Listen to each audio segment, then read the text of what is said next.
Doctor مصطفیٰ محمود لکھتے ہیں، تم قبر میں ہزاروں سال تک کیا کرو گے؟ میں تمہیں ایک طریقہ بتاتا ہوں جو میرے ساتھ بہت کارآمد ثابت ہوا اور جس سے میں اپنے اللہ سے تعلق پر زیادہ توجہ مرکوز کرنے لگا ہوں۔ قبر خوفناک ہے، ظاہر ہے کہ نیک لوگوں کے علاوہ۔ میں نے اس کے بارے میں سوچا اور اب میری عمر 54 سال ہے اور میں دنیا سے اور اس کی چیزوں سے تنگ آ چکا ہوں۔ اچھا، تو جب میں قبر میں جا کر اکیلا رہوں گا سینکڑوں ہزاروں سال تک تو میں کیا کروں گا؟ کیا تم نے کبھی اس کا تصور کیا ہے؟ اس لیے میں نے مندرجہ ذیل طریقے پر عمل کرنا شروع کیا۔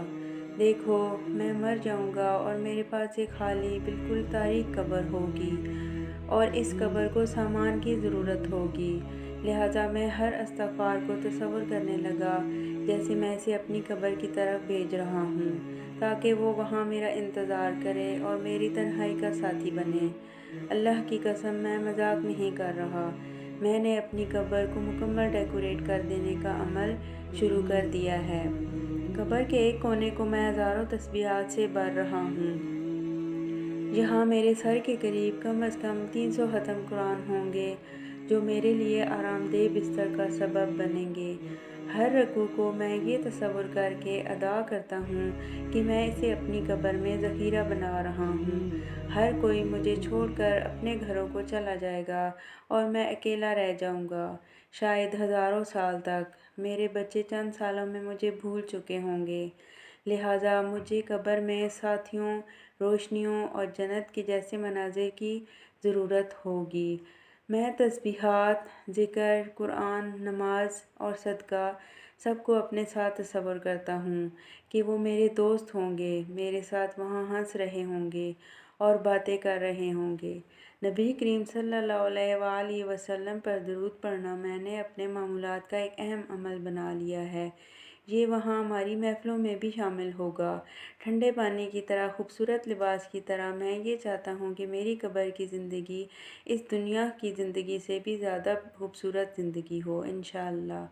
کیا یہ بہتر نہیں ہے کہ میں وہاں جا کر غیبت، چغلی، حسد اور دیگر دنیاوی گناہوں کے نتیجے میں بدبودار کپڑوں، دیمک لگے فرنیچر اور سخت پتھریلے بستر کی بجائے اپنی قبر کو بہترین چیزوں سے آراستہ کروں؟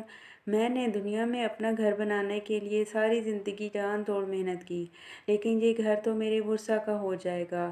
اصل میں تو میری ساری محنت اپنے لیے ہے ہی نہیں، سارے فائدے تو اور لوگ اٹھائیں گے۔ تو میں نے سوچا کہ بس بہت ہو گیا ہے، مجھے اپنا گھر بنانا ہے جہاں صرف میں ہی ہوں گا اور ایک طویل عرصہ گزارنا ہے۔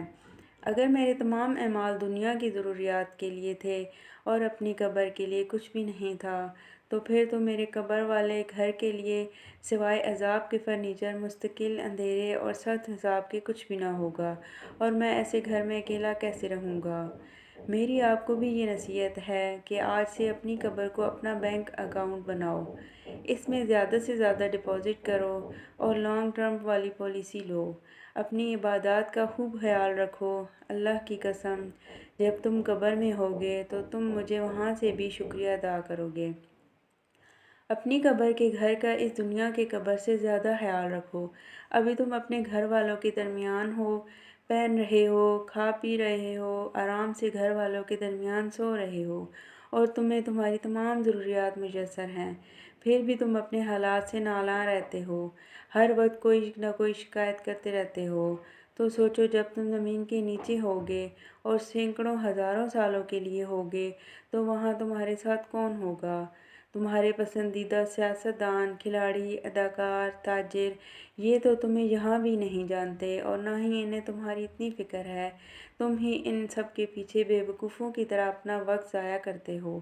تمہارے وہ بچے جن کی شادیوں پر تم لاکھوں روپے فضولیات پر خرچ کر دیتے ہو، یقین کرو یہ خرچ تمہارے لیے وبال بن چکا ہوگا، اور بچے مکر جائیں گے کہ ہمارے باپ نے اور ہماری ماں نے خود ہمارے لیے بھی اور اپنے لیے بھی مصیبت کھڑی کی۔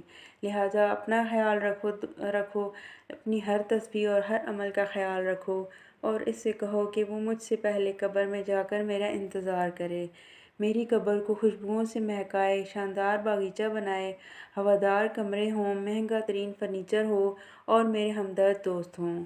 ہم وہاں ملیں گے اور میرا وہ گھر میرا بہترین ساتھی اور بہترین رہنے کی جگہ ہوگی۔ اللہم ہمیں حسن خاتمہ عطا فرما۔ اللہم ہماری آخرت کو بہتر بنا دے اور ہمیں قبر کے عذاب سے بچا۔ اللہم ہمیں اپنا ذکر، شکر اور حسن عبادت کی توفیق عطا فرما تاکہ تو ہم پر اپنی رضا اور جنت الفردوس میں نعمتیں نازل کرے، جہاں ہم تیرے نبی محمد کی صحبت میں ہوں، جن پر بے شمار درود و سلام ہوں۔ تو پھر